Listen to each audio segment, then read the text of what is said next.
అందరికీ నమస్కారం. శ్రీనివాస్ చెప్పే కథలకు మీకు స్వాగతం.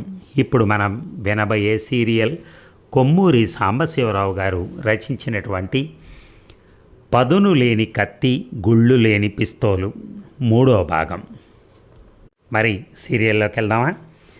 మాణిక్యం భగీరథమ్మాళ్ వీధి చేరుకుని ఒక ఇంటి ముందుకు వెళ్ళాడు. ఆ ఇంటికి ఒక కొయ్య గేటుకు ఒక ఇనప గొలుసు తాళము ఉన్నాయి. గేటుకు 10 గజాల దూరంలో ఉంది ఇల్లు. వీధి దీపం వెలుగు ఇంటి మీద కొద్దిగా పడుతోంది. మాణిక్యం ఒకసారి వీధి 2 వైపులా చూశాడు. మనుష్య మాతృడు లేడు. ఆ ఇంటి వైపు చూశాడు. దీపాలు లేవు. బహుశా అందరూ నిద్రపోయి ఉంటారు అనుకుని గోడ పక్క నుంచి గేటుకు సమీపంగా వెళ్ళాడు. గేటుకు అడ్డంగా ఉన్న బద్దీల మీద కాలు పెట్టి క్షణంలో అవతలికి దిగాడు. అవతలికి దిగిన వెంటనే ఇంటి పక్కనున్న సందులోకి వెళ్ళిపోయాడు. ఆ సందులో ఆగి ఇల్లంతా పరీక్షగా చూశాడు. 2 కిటికీలు తెరిచున్నాయి. లోపల చీకటిగా ఉండి కిటికీలకి ఊచలున్నాయి. కిటికీ ద్వారా లోపలికి ప్రవేశించడానికి వీలు లేదు. ఆ ఇంట్లో ప్రవేశించాలంటే ఒకటే మార్గం, డాబా మీదకి ఎక్కాలి. డాబా మీదకి వెళ్ళే తలుపు తెరిచే ఉంటుందని ఆశించాలి. ఆ తలుపు గడియ పెట్టుంటే ఏం చేయాలో అప్పుడు ఆలోచించవచ్చు అనుకుని డాబా మీదకి ఎక్కడానికి ఎక్కడ వీలుగా ఉంటుందో పరీక్ష చేశాడు. వంట ఇంటికి కిటికీ పైన జల్లు పడకుండా ఉన్న సిమెంట్ షేడు మీదకెక్కి దాని మీద నుంచి నీళ్ల గది పెంకుల మీదకెక్కితే డాబా మీదకి వెళ్ళొచ్చని నిశ్చయించుకున్నాడు మాణిక్యం. పాదాలకు వేసుకున్న రబ్బర్ షూస్ తీసి జేబులో పెట్టుకున్నాడు. చప్పుడు చేయకుండా వంట ఇంటి కిటికీ పైకి ఎగబ్రాకి నిమిషంలో డాబా మీద నిలబడ్డాడు. అంతవరకు ఏ అవాంతరము జరగనందుకు సంతోషిస్తూ ఆయాసం తీర్చుకునేందుకు డాబా మీద పిట్టగోడ పక్కన కూర్చున్నాడు. 5 నిమిషాల తర్వాత మెట్ల తలుపు వైపు వెళ్ళాడు. వానక తడిసి ఎండకు ఎండిన డాబా తలుపు కదిలిస్తే కీచుమని మొత్తుకుంటుందని మాణిక్యం భయం. ఏ చప్పుడుకు నిద్ర లేవకపోయినా తలుపు కీచుమంటే ఇంట్లో వాళ్ళు నిద్రలేస్తారని మాణిక్యానికి తెలుసు. తలుపు మూసుంది. అవతల వైపు గడియ పెట్టుందా లేదా అని నెమ్మదిగా తోసి చూశాడు. తలుపు కదలలేదు. లాగి చూశాడు. కిర్రుమంటూ కదిలింది.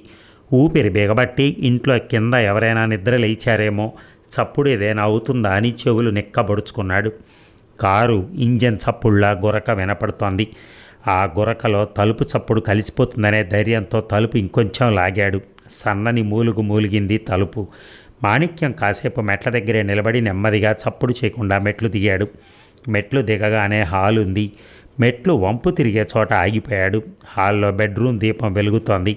ఫ్యాన్ తిరుగుతోంది. ఫ్యాన్ కింద 55 ఏళ్ల మనిషి బెంచి మీద పడుకుని గురక పెడుతూ హాయిగా నిద్రపోతున్నాడు. గాఢ నిద్రలో ఉన్నాడని తెలిసినా దీపం వెలుగుతూ ఉండగా ఆ మనిషి ముందు నుంచి వెళ్ళటానికి మాణిక్యం తటపటాయించాడు. తన పని పూర్తి కావాలంటే సాహసించక తప్పదు. జేబులోంచి ఒక నల్లని బట్ట తీసి మొహానికి కట్టుకున్నాడు. కళ్ళు కనిపించేందుకు 2 కంతలు మాత్రం ఉన్నాయి ఆ బట్టకి. అడుగులో అడుగేసుకుంటూ మెట్లు దిగాడు. హాల్లోంచి లోపలికున్న తలుపు తెరిచే ఉంది. అటువైపు వెళ్ళాడు. ఒకందుకు హాల్లో దీపం ఉండటమే అతనికి ఉపకరించింది. ఆ సన్నని వెలుగులో ఎక్కడ ఏది ఉంది స్పష్టంగా కనిపిస్తోంది.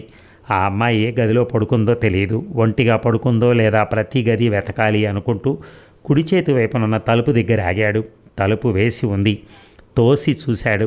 తెరుచుకోలేదు. లోపల గడియ పెట్టుండాలి. విచిత్రమైన మనుషులు. బయట నుంచి దొంగలు ఇంట్లో జొరబట్టడానికి వీలయ్యే మెట్ల తలుపు తెరిచుంచారు. ఇంట్లో గదులు తలుపులు బిడాయించుకున్నారు. ఆ అమ్మాయి గది తలుపు గడియ పెట్టుంటుందని తను అనుకోనేలేదు. మాణిక్యం చిక్కుల్లో పడ్డాడు. అంతలో అవతల ఇంకో గదిలో దీపం వెలిగింది. తలుపు పైనున్న కటకటాల్లోంచి వెలుగు నడవాలో పడుతోంది. మాణిక్యానికి ముచ్చెమట్లు పోశాయి. తలుపు తెరుచుకుని ఆ గదిలో మనిషి నడవాలోకి వస్తే తను కనిపిస్తాడు. దాక్కునేందుకు చోటు లేదు. మళ్ళీ మెట్ల మీదకి వెళ్ళాలి. వెనక్కి వెళ్ళటం ఇష్టం లేదు మాణిక్యానికి. తెగించి దీపం వెలిగించిన గది తలుపు దగ్గరికి వెళ్ళాడు. జేబులోంచి పిస్తోలు తీసి చేతిలో పట్టుకున్నాడు. ఆ గదిలో ఎవరో కదులుతున్న అలికిడైంది. బీరువా సొరుగులు తెరిచిన శబ్దం, బల్ల మీద వస్తువులు కదల్చిన శబ్దాలు, అడుగుల చప్పుడు, గాజుల గలగలలు. ఆ గదిలో ఉన్న మనిషి స్త్రీ. గిరిజేనేమో అని మాణిక్యం ఆశపడ్డాడు. ఆ మనిషి తలుపు దగ్గరికి వస్తున్న అలికిడైంది. తలుపు పక్క గోడ కానుకుని నిల్చున్నాడు మాణిక్యం. తలుపు తెరుచుకుంది. ఆ అమ్మాయే. నీళ్ల గది వైపు వెళ్ళింది. మాణిక్యం నిలుచున్న వైపు చూడలేదు. బహుశా నిద్రమత్తులో ఉండాలి అనుకున్నాడు మాణిక్యం. తనకు అదృష్టం కలిసి వస్తోంది. నడవా చివర ఉన్న నీళ్ల గదిలోకి వెళ్ళి తలుపు మూసుకుంది ఆ అమ్మాయి. మాణిక్యం ఆ అమ్మాయి గదిలో ప్రవేశించాడు. దాక్కుందుకు చోటు కోసం చుట్టూ చూశాడు. బీరువా ఉంది, కానీ అది తలుపుకి ఎదురుగా గోడ కానించి ఉంది. బల్ల కింద దాక్కుంటే ఆ అమ్మాయి గదిలోకి రాగానే ఇట్టే కనపడిపోతాడు. ఒక్కటే చోటు ఉంది. మాణిక్యం మంచం కింద దూరాడు. 2 నిమిషాల తర్వాత మళ్ళీ అడుగుల చప్పుడు వినిపించింది అతనికి. మంచం క్రింద దూరి కూర్చున్న మాణిక్యానికి ఆ అమ్మాయి కాళ్ళు కనిపించాయి. తలుపు లోపల గడియ పెట్టి తిన్నగా బీరువా దగ్గరికి వెళ్ళి అద్దంలో తన ప్రతిబింబం ఒకసారి చూసుకుంది. లోపల నుంచి తొంగి వస్తున్న సంతోషాన్ని అణుచుకోలేకపోయింది. నవ్వుతూ పెదిమలు వంకర తిరిగాయి. కళ్ళు మెరిసిపోతున్నాయి. వదులుగా ఉన్న జడ విప్పేసి గట్టిగా జడ వేసుకుంది. జారిపోయిన పమిట సర్దుకోలేదు. ఆ గదిలో తన్ను రెప్ప వాల్చకుండా చూస్తూ మంచం కింద ఒక మనిషి ఉన్నాడని గిరిజకు తెలియదు. ఇంకొక 15 రోజులు ఓపిక పట్టాలి. ఈ చెర తప్పిపోతుంది. తనకి ఒక ఇల్లు, తనకి ఒక పరిపూర్ణత వస్తాయి. అద్దంలో తన ప్రతిబింబం చూసుకుంటూ వెనక్కి తిరిగింది గిరిజ. వెనక్కి తిరిగి అద్దంలో చూసుకుంటూ గోడ దగ్గరికి వెళ్ళి స్విచ్ నొక్కింది. దీపం ఆరిపోయింది.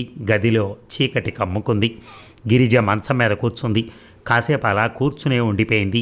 5 నిమిషాల తర్వాత సర్దుకుని పక్క మీద వారిపోయింది. 10 నిమిషాలు ఆగాడు మాణిక్యం. రేడియం చేతి గడియారంలో 10 నిమిషాలు సరిగ్గా లెక్క చూసుకున్నాడు. గిరిజ 10 నిమిషాల్లో నిద్రపోయి ఉండొచ్చు. మెలకుగానే ఉందేమో అనే అనుమానం అతనికి లేకపోలేదు. గిరిజ మెలకువగా ఉన్నా నిద్రపోతున్నా ఒక్కటే. తన పనికి అడ్డమేమీ లేదు. మంచం కింద నుంచి నెమ్మదిగా జరిగాడు మాణిక్యం. చప్పుడు చేయకుండా లేచి నిల్చున్నాడు. పిస్తోలు చేతిలో పట్టుకున్నాడు. రెండో చేతిలో కత్తి పట్టుకున్నాడు. మంచం దగ్గరికి జరిగాడు. ఇక డిటెక్టివ్ యుగంధర్ తన విజిటింగ్ కార్డు అందించాడు నారాయణ అయ్యంగారి చేతికి. నారాయణ అయ్యంగారు విజిటింగ్ కార్డు మీద పేరు చూసి, కూర్చోండి, మిమ్మల్ని గురించి విన్నాను, 1-2 సార్లు కోర్టులో చూశాను అన్నాడు. గదిలో గోడల కానించి చుట్టూ బీరువాల్లో లావుపాటి పుస్తకాలు, గది మధ్యలో బల్ల వెనక 50 ఏళ్ల నారాయణ అయ్యంగారు. ఒక క్లయింట్ తరపున ఒక విషయం దర్యాప్తు చేస్తున్నాను. ఆ సందర్భంలో మీ సహాయం కావలసి వచ్చాను అన్నాడు యుగంధర్. తన ఫైల్లో ఉన్న అప్పీలు కేసులు జ్ఞాపకం చేసుకుని ఏ కేసు సందర్భంలో యుగంధర్ తన దగ్గరికి వచ్చింది ఊహించలేక తల ఊపి, చెప్పండి అన్నాడు నారాయణ అయ్యంగారు జాగ్రత్తగా. మీ సహకారం అంటే మీ ఇంట్లో ఆడవాళ్ల సహకారం అన్నాడు యుగంధర్. నారాయణ అయ్యంగారు కనుబొమ్మలు చిట్లించి, మా ఆడవాళ్ల సహకారమా అన్నాడు ఆశ్చర్యంతో. చాలా ఏళ్ల క్రితం మీ మామగారు విశ్వనాథ అయ్యర్ గారి ఇంట్లో సంపూర్ణ అనే ఆమె వంట చేస్తూ ఉండేది. ఆమె జాడలు తెలుసుకోవటానికి ప్రయత్నిస్తున్నాను అన్నాడు యుగంధర్. నారాయణ అయ్యంగారు నవ్వి, అయితే మా అత్తగారిని అడిగితే తెలుస్తుంది. ఆమెకు పుట్టెడి చెవుడు, 70 ఏళ్ళు నిండాయి, పండు ముసలి, కనుక్కుంటా ఉండండి అని లోపలికెళ్ళాడు. యుగంధరు రాజు ఒకరినొకరు చూసుకున్నారు. ఆ ముసలామెతో మాట్లాడితే మాత్రం ఏమైనా ప్రయోజనం ఉంటుందంటారా అడిగాడు రాజు. యుగంధర్ భుజాలు చరిచి, ఏమో ప్రయత్నించి చూద్దాం అన్నాడు.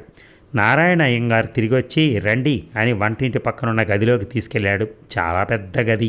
గది మధ్య మంచం పక్కన బీరువా, ఒక కుర్చీ, ఒక ఆల్మరలో కొన్ని 60 పుస్తకాలు. ఫ్యాన్ గిరగిరా తిరుగుతోంది. విశ్వనాథ అయ్యర్ భార్య గోమతమ్మాళ్ మంచం మీద కూర్చుంది. అల్లుడు నారాయణ అయ్యంగారితో తన గదిలోకి వచ్చిన 2 డిటెక్టివ్లని పరీక్షగా చూసింది. నౌకరు ఇంకో కుర్చీ తెచ్చి గదిలో ఉన్న కుర్చీ మంచం దగ్గరికి లాగి 2 కుర్చీలు మంచం సమీపంలో అమర్చాడు. కూర్చోండి, కొంచెం గట్టిగా అరవవలసి ఉంటుంది అని చెప్పి నారాయణ అయ్యంగారు వెళ్ళిపోయాడు. వంట ఇంటి ప్రాంతాల నుంచి 50 ఏళ్ల స్త్రీ వచ్చి ఆ గది తలుపు దగ్గర నిల్చుంది. ఆమెను చూసి నారాయణ అయ్యంగారి భార్య అయి ఉంటుందని, ధర్మారావుకి ఇచ్చి పెళ్లి చేయాలనుకున్న శారద ఆమె అయి ఉంటుందని యుగంధర్ అనుకున్నాడు. మీ ఇంట్లో చాలా ఏళ్ల క్రితం సంపూర్ణ అనే ఆమె ఉండేది, వంట చేసి పెట్టేది, వితంతువు, జ్ఞాపకం ఉందా అడిగాడు యుగంధర్ బిగ్గరగా. ఆ ముసలామె యుగంధర్ను తేరిపారా చూసింది. ఆమెకు వినిపించినట్లుగా ప్రశ్న అర్థమైనట్టుగా మొహంలో కనిపించలేదు. యుగంధర్ గొంతు సవరించుకున్నాడు. నాకు జ్ఞాపకం ఉంది. ఎందుకు అడిగింది శారద యుగంధర్ని. ఆవిడిప్పుడు ఎక్కడుందో తెలుసుకుందామని నేను ప్రయత్నిస్తున్నాను. ఆమె బోగట్టా మీకేమైనా తెలుసా అడిగాడు యుగంధర్ శారదని. దాదాపు 35 ఏళ్ల క్రితం విషయం అడుగుతున్నారు మీరు. ఆవిడ మా ఇంట్లో వంట చేసిందని మీకెవరు చెప్పారు అడిగింది శారద యుగంధర్ని. తెలిసింది అన్నాడు యుగంధర్. అదే, ఎలా తెలిసింది? 35 ఏళ్ళు ఆ విషయం జ్ఞాపకం పెట్టుకుని ఇప్పుడు మీకెవరు చెప్పారు అడిగింది శారద. ఆమె ప్రశ్నకు జవాబు చెప్పనదే తన ప్రశ్నలకు ఆమె సమాధానం చెప్పదని యుగంధర్ గ్రహించి, ధర్మారావు అనే ఆయన లా కాలేజీలో చదువుకునేటప్పుడు మీ ఇంట్లో ఉండేవారు అన్నాడు యుగంధర్. ఆ ధర్మారావుకి ఇప్పుడు సంపూర్ణతో ఏం పని వచ్చింది అని అడిగింది శారద. నాకు తెలియదు, సంపూర్ణ విషయం మీకేమైనా తెలుసా అడిగాడు యుగంధర్. నాకెలా తెలుస్తుంది? ఆ ధర్మారావు మా ఇంట్లో ఉండగానే సంపూర్ణ ఇంట్లో నుంచి వెళ్ళిపోయింది. ఎక్కడికి వెళ్ళింది, ఏమైంది మాకెవరికీ తెలియదు అంది శారద. పోనీ మీ అమ్మగారికి తెలిసేమో? అమ్మకు మాత్రం ఎలా తెలుస్తుంది? మీకు ఓపిక ఉంటే అడిగి చూడండి అని శారద అక్కడి నుంచి వెళ్ళిపోయింది. సంపూర్ణ మీదకి శారదకి 35 తర్వాత ఇంకా కోపం ఉంది. ధర్మారావుని చాలా అలుసుగా మాట్లాడుతోంది. బహుశా సంపూర్ణకు కలిగిన ప్రమాదం ఆమె ఇంట్లో నుంచి వెళ్ళిపోవటానికి కారణం శారదకు తెలుసునేమో అనే అనుమానం కలిగింది యుగంధర్కి. గోమతమ్మాళ్ వైపు తిరిగి చాలా బిగ్గరగా అడిగాడు. ఇదివరకు అడిగిన ప్రశ్న. ఈసారి గోమతి అమ్మాళ్ళకి యుగంధర్ ప్రశ్న వినపడింది. తల ఊపింది. సంపూర్ణ జ్ఞాపకం ఉందని అంటోంది. అంతవరకు నయమే అనుకున్నాడు యుగంధర్. ఇప్పుడు సంపూర్ణ ఎక్కడుంటోంది మీకు తెలుసా అడిగాడు యుగంధర్. తెలియదని తల తిప్పింది గోమతి అమ్మాళ్. అప్పుడు మీ ఇంట్లోంచి వెళ్ళిపోయిన తర్వాత మళ్ళీ మీ ఇంటికి రానేలేదా అడిగాడు యుగంధర్. వచ్చింది. గోమతి అమ్మాళ్ నోట్లోంచి ఊడిపడ్డ ఆ మాట వినగానే యుగంధర్ రాజు ఒకరి మొహం ఒకరు చూసుకున్నారు. ఎప్పుడు అడిగాడు యుగంధర్. మా ఇంటి నుంచి వెళ్ళిపోయిన 5-6 ఏళ్ల తర్వాత అనుకుంటాను. ఆయన ఉన్నారు అప్పుడు. పిల్లల్ని తీసుకుని మమ్మల్ని చూడటానికి వచ్చింది అంది ఆ ముసలామె. మీకెవరికి చెప్పకుండా మీ ఇంట్లోంచి ఎందుకు వెళ్ళిపోయిందో చెప్పిందా అడిగాడు యుగంధర్. ఎంతకాలం మా ఇంట్లో ఉండడం అని వెళ్ళిపోయానని చెప్పింది. వెళుతున్నానని చెప్తే నేను మా వారు వెళ్ళనివ్వమని భయపడి చెప్పకుండా వెళ్ళిపోయాను అంది. అంటే పిల్లలతో వచ్చిందని చెప్పారు, పెళ్లి చేసుకుందా అడిగాడు యుగంధర్. పెళ్లి చేసుకుందట. 4 ఏళ్ల పిల్లాడిని, చంటి పిల్లని తీసుకొచ్చింది. ఏ ఊళ్ళో ఉంటున్నానని చెప్పింది అడిగాడు యుగంధర్. అదేదో ఊరి పేరు చెప్పింది, నాకు జ్ఞాపకం లేదు. ఎన్నేళ్ల కిందటి విషయమో అడుగుతున్నారు మీరు అంది ఆ ముసలామె. ఆమె భర్త పేరు, ఉద్యోగం చెప్పిందా? చెప్పింది. స్కూల్ టీచర్ అని చెప్పినట్టు జ్ఞాపకం, పేరు జ్ఞాపకం లేదు. ఆ ముసలామెకి ధన్యవాదాలు చెప్పి ఆ డిటెక్టివ్లు గదిలోంచి బయటకు వచ్చారు. సంపూర్ణ ఏ ఊళ్ళో ఉండేదో ఆమెకి జ్ఞాపకం ఉండి ఉంటే వాళ్ళ పని ఎంతో సులువయ్యేది. హాల్లోకి రాగానే శారద వాళ్ళకి ఎదురై పని అయిందా అడిగింది నవ్వుతూ. లేదని తల తిప్పాడు యుగంధర్. నాకు తెలుసు, అమ్మకి ఇన్నేళ్ల తర్వాత ఏం జ్ఞాపకం ఉంటుంది అంది ఆమె. సంపూర్ణ పిల్లల్ని తీసుకుని మీ ఇంటికి ఒకసారి వచ్చిందటగా అడిగాడు యుగంధర్. నా పెళ్ళైన కొత్తలో వచ్చిందట, అమ్మ చెప్పింది. నేను అప్పుడు మా అత్తారింటికి వెళ్ళాను అంది శారద. ఏ ఊళ్ళో ఉంటున్నది సంపూర్ణ మీ అమ్మగారికి చెప్పిందట, కానీ మీ అమ్మగారు మర్చిపోయారట. మీకేమైనా జ్ఞాపకం ఉందా అన్నాడు యుగంధర్. ఉంది అంది శారద ముక్తసరిగా. దయచేసి చెప్తారా అడిగాడు యుగంధర్. ఆమెతో ధర్మారావుకి ఏం పనో చెప్పండి.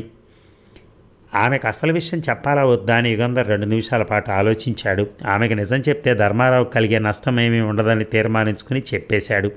శారద మొహం నల్లబడ్డది. కళ్ళు నిప్పు కణాల్లో అయ్యాయి. ఆ ధర్మారావుని అడగమనండి, చెప్తాను, ఫోన్ చేయమనండి అని వెళ్ళిపోయింది శారద. నారాయణ అయ్యంగారికి ధన్యవాదాలు చెప్పి యుగంధరు, రాజు ఆ ఇంట్లోంచి బయటకు వచ్చారు. ఇక త్యాగరాయ నగరంలో దారుణ హత్య దినపత్రిక పోస్టర్ చూసి సుందర్ ఆగిపోయాడు. రాత్రి జరిగిన సంఘటన తను 50 రూపాయలు సంపాదించడం జ్ఞాపకం వచ్చి పత్రిక కొన్నాడు. వెంకట్రాజు అన్న యువకుడు కత్తితో హత్య చేయబడ్డాడు అని పత్రికలో చూడగానే సుందరం గుండె జల్లుమంది. వీధిలో నిలబడి గబగబా శీర్షిక పూర్తిగా చదివాడు. లోయర్ డివిజన్ గుమస్తా ఉద్యోగం చేస్తున్న వెంకట్రాజు అనే 25 ఏళ్ల యువకుడు గత రాత్రి 10 గంటలకు ఉస్మాన్ రోడ్లో అతను ఉంటున్న ఇంటి తోటలో దారుణంగా కత్తితో పొడవబడ్డాడు.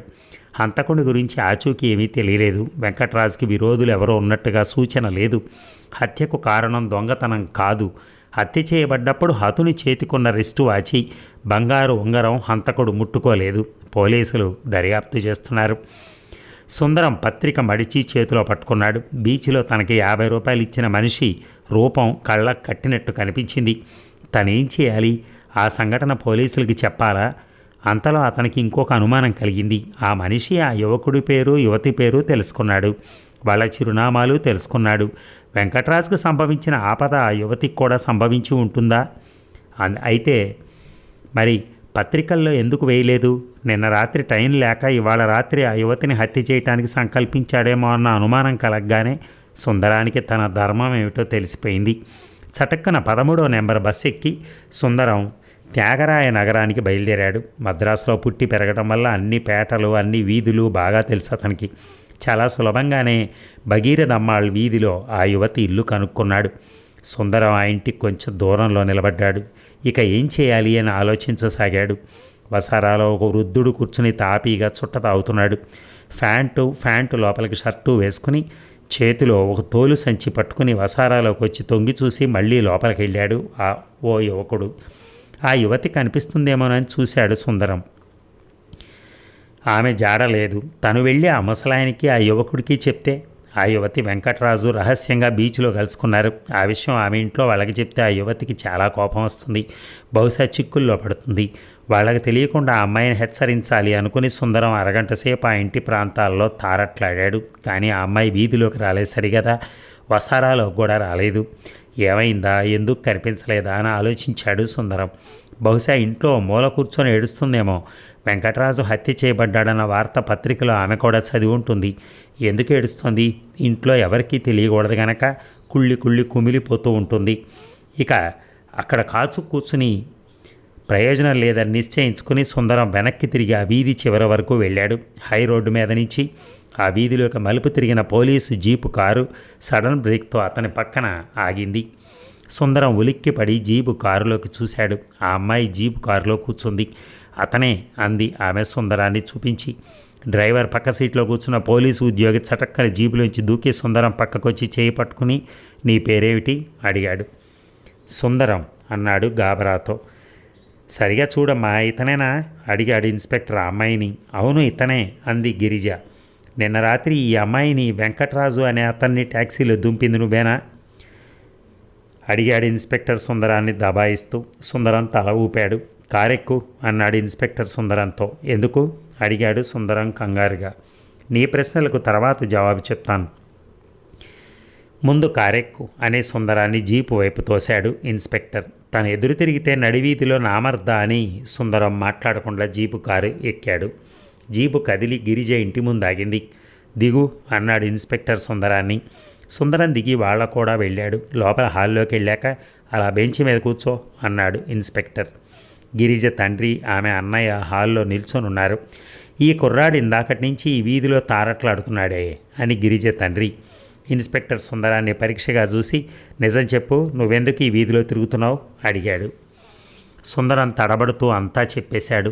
బీచ్లో తనకి ఒక మనిషి కనిపించి 50 రూపాయలు ఇస్తానంటంతో ప్రారంభించి గిరిజను హెచ్చరించడానికి తను రావటం వరకు చెప్పాడు.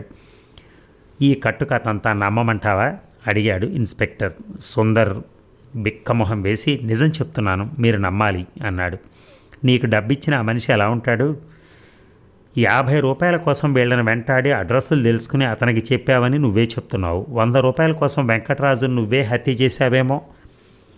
నేను హంతకుడి మళ్ళీ ఉన్నానా మీకు అడిగాడు సుందరం దీనంగా. హంతకులు ఎలా ఉంటారు ఏమిటి ఎదురు ప్రశ్న వేశాడు ఇన్స్పెక్టర్. సుందరం జవాబు చెప్పలేదు. పద స్టేషన్కి వెళ్దాం అన్నాడు ఇన్స్పెక్టర్. నన్ను పోలీస్ స్టేషన్కి తీసుకెళ్తారా? ఎందుకు బెత్తరపోయి అడిగాడు సుందరం. ఇన్స్పెక్టర్ నవ్వి నువ్వు చెప్పిందంతా నిజమే అయితే ఇంటికి పంపించి వేస్తాం అని సుందరాన్ని చేయి పట్టుకుని జీపు కారు వరకు లాక్కెళ్ళాడు. మరి తరువాయి భాగం రేపు విందామా? Thank you.